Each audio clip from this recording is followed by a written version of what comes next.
A good product will not save a bad business.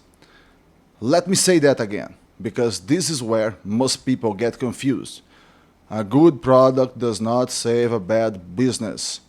And the question of the day is, why do most businesses fail even when they have a good product?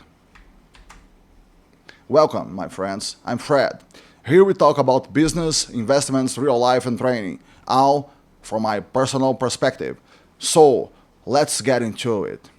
First, we need to break the question itself. Most businesses fail with good products, bad products, service, physical goods, all of it. Fail is not selective. Businesses fail because entrepreneurship demands risk, and risk is heavy emotionally, financially, psychologically. That's the real reason. And here's an uncomfortable truth. If risk didn't exist, improvement wouldn't exist either. This system we live in, capitalism, markets, competition, only works because failure is allowed. Think about monopolies. When there is no risk for failure, there is no incentive to improve. They can deliver low quality, charge high prices, and you have no alternative. But when failure exists, businesses are forced to adapt. That's why, over time, products get better, services improve, prices tend to fall. Failure is painful, but is also necessary. And yes, that's a hard reality. But avoiding reality is exactly what kills most businesses. Now, let me bring this down to real life. When I was 18, 19, maybe 20 years old, I had a small factory producing gate pulleys.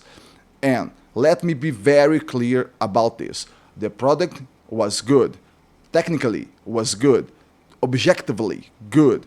We use cast iron, stronger, more durable. We use precision housings. We use brand new important bearings, properly press fitted.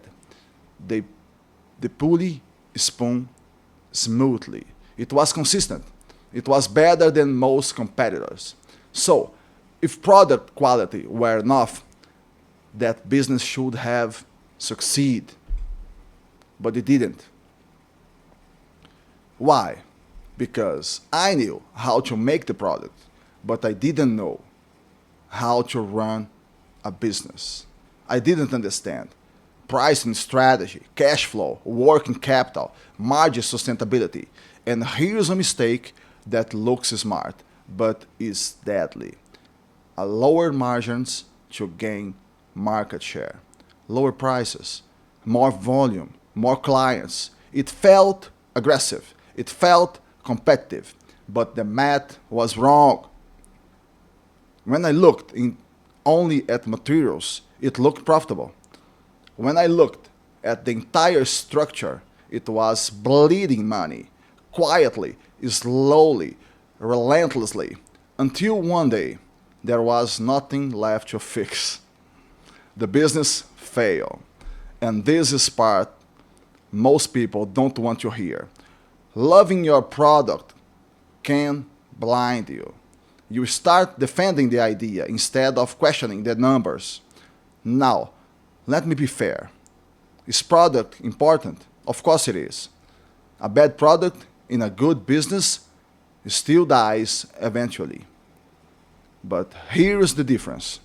A bad product can often be fixed. A bad business structure rarely can. Product is visible, structure is invisible. And people love working on what they can see. I recently visited a beautiful coffee shop. Amazing design, high quality coffee, perfect for Instagram. And it was empty. Why? Because the average Brazilian simply cannot afford a $4 cup of coffee. That's not a product problem. That's a market reality problem. Now compare that to a high-end bakery in São Paulo, charging 129 reais for a buffet.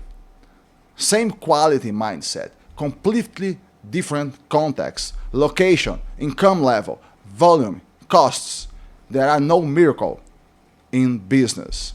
A big market brings opportunity, but also higher rent, higher salaries, higher pressure. A small market brings stability, but razor thin margins. Reality always collects its bill. This is why I say product quality attracts attention, business quality determines survivor. Passion helps to start, but realism is what keeps you alive. I would love to live in a country where everyone could afford premium experiences, great coffee, beautiful spaces. But wishing doesn't change economics. And entrepreneurs don't get paid to dream. They get paid to adapt. Adapt pricing, adapt structure, adapt expectations. Ignoring reality doesn't make you brave, it makes you fragile. So, if your business is struggling, ask yourself this: is the problem really the product, or is it pricing, cash flow, structure, location, or scale? Because a good product can open the door, but only a solid business keeps it open. Now, I want to hear from you. Have you ever seen a great product fail because the business around it wasn't strong enough? leave your thoughts Leave your thoughts in the comments. Let's continue this conversation there. Thank you for watching, and I'll see you in the next video.